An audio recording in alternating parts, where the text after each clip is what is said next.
पूत कपूत हो सकता है लेकिन माता कभी कुमाता नहीं हो सकती। ऐसी कहावतें हमने अक्सर बुजुर्गों से सुनी थी, मगर आज के इस दौर में ये कहावतें बीते ज़माने की बात हो गई हैं। इस दौर में कब क्या हो जाए कुछ नहीं पता। रिश्तों के जो मायने हैं पूरी तरह से बदल चुके हैं। अब विश्वास की डोर कहीं ना कहीं लगातार टूटती जा रही है।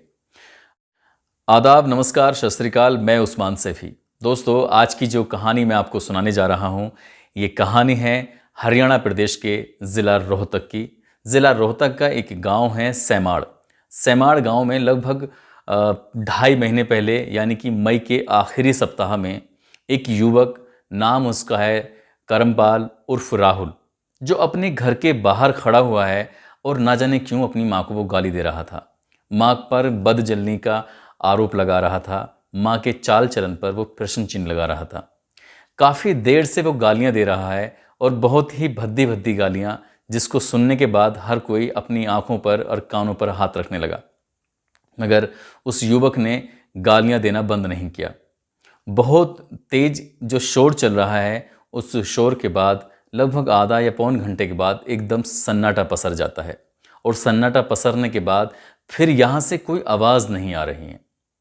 ये धीरे धीरे करके एक एक दिन गुजरता गया और लगभग 2.5 महीने बीत जाते हैं, मगर करमपाल उर्फ राहुल का कहीं भी अता पता नहीं है। ना वो घर के आसपास दिखाई देता है, ना वो घर वालों के संपर्क में है।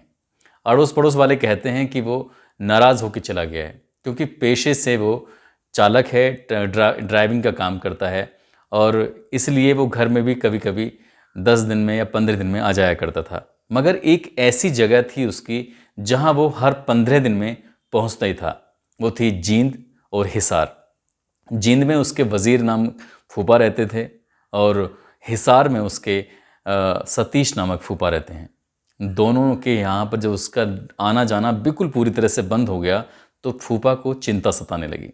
आखिरकार फूफा ने घर जाकर उसकी माँ सुनीता से पूछा कि आखिरकार ये राहुल घर पर क्यों नहीं आ रहा है। तब उसकी माँ ने कोई ख़ास जवाब नहीं दिया। छोटे भाई विकास से पूछा तो विकास ने भी कोई जवाब नहीं दिया। अब कहीं ना कहीं जो फूफा हैं उन दोनों की चिंताएं बढ़ने लगीं, और एक दिन ऐसा भी आता है कि वो दोनों थाने पहुंच जाते हैं और थाने में जाकर अपने इस भतीजे करमपाल उर्फ राहुल की गुमशुदगी दर्ज कराते हैं।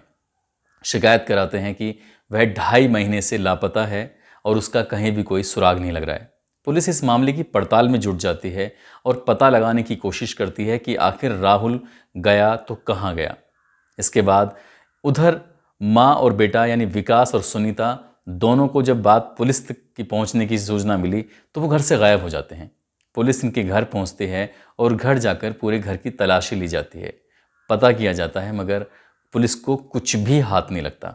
आखिरकार फूफा ने फिर एक शक जाहिर किया और कहा कि जो स्टोर है बस उसी स्टोर का फर्श नया बना है, बाकी सब कुछ ठीक है। पुलिस फूफा की बात में आती है और मजिस्ट्रेट के द्वारा एक ऑर्डर होता है और घर की खुदाई शुरू हो जाती है। जब घर की खुदाई शुरू होती है तो वहाँ से चौंकाने वाले खुलासे होते हैं। दरअसल राहुल लगभग 6 या 7 फुट गहरे गड्ढे में दबा हुआ पड़ा था। उसकी एक गठरी बंधी हुई थी। पुलिस ने उसके शव को कड़ी मशक्क़त के बाद बाहर निकाला और शव का पोस्टमार्टम कराया। उधर उसकी माँ सुनीता और भाई विकास, जो छोटा भाई है, वो घर से लापता हैं। पुलिस ने उन दोनों को भी फरीदाबाद से गिरफ्तार कर लिया और गिरफ्तार करने के बाद जब सख्ती से पूछताछ की तो उन्होंने चौंकाने वाले खुलासे किए। दरअसल वो मई के आखिरी सप्ताह में जब राहुल घर पहुंचा था और घर आने के बाद उसने अपनी माँ को खड़े होकर गली में गालियाँ देनी शुरू कर दी।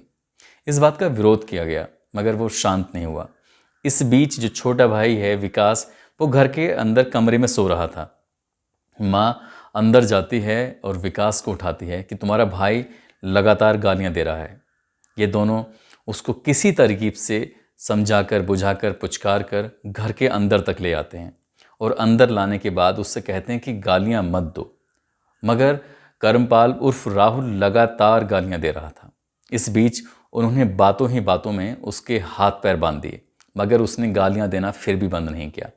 माँ को बहुत तेज़ गुस्सा आया और माँ ने उसके मुंह में कपड़ा ठूंस दिया ताकि वो अपनी ज़ुबान को बंद रख सके, बोल ना सके, गालियाँ ना दे सके। और फिर भी उसने मुंह बंद होने के बाद भी गालियाँ लगातार देता रहा। उसकी माँ ने एक रस्सी का फंदा बनाया और गले में डालकर फांसी का फंदा लगा दिया। युवक की मौके पे ही मौत हो चुकी थी। वो उसका सगा बेटा था जिसकी उम्र लगभग 23 साल थी। अब घर के अंदर एक बेटे की लाश पड़ी हुई है, उसको ठिकाना लगाने के लिए सगे माँ बेटे ने एक जो प्लान चलाया था वो वाकई हैरान करने वाला था। घर के स्टोर में जाकर खुदाई की और खुदाई करने के बाद उसकी लाश को गठरी में बांधकर उस गड्ढे में दबा दिया। और उसके बाद फिर एक राजमिस्त्री को बुलवाया और राजमिस्त्री को बुलवाने के बाद स्टोर में फर्श करा दिया। लगभग 4 इंची मोटी एक लेयर तैयार की इसकी फर्श की, ताकि उसके अंदर से बदबू ना आ सके। हालांकि पुलिस ने खुदाई के बाद जो शव को निकाला है तो वो शव ना बनकर बल्कि कंकाल बन गया है। पुलिस उस मामले की पड़ताल में जुटी हुई है और माँ बेटों के विरुद्ध गंभीर धाराओं में मुकदमा दर्ज कर लिया है।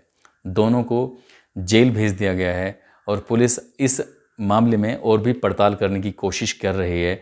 आखिरकार ये लड़का अपनी माँ को इतनी गालियाँ क्यों दे रहा था। हालांकि अभी पुलिस के पास इसका कोई ठोस जवाब नहीं है।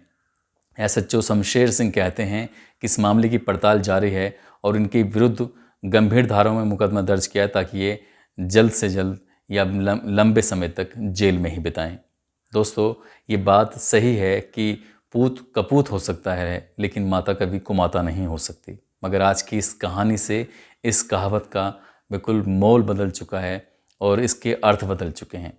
दोस्तों, इस कहानी को सुनाने का भी उद्देश्य किसी को परेशान करना नहीं है, किसी का दिल दुखाना नहीं है, बल्कि आपको सचेत करना है, आपको जागरूक करना है। आप जहाँ भी रहें अपना ख्याल रखें, सुरक्षित रहें।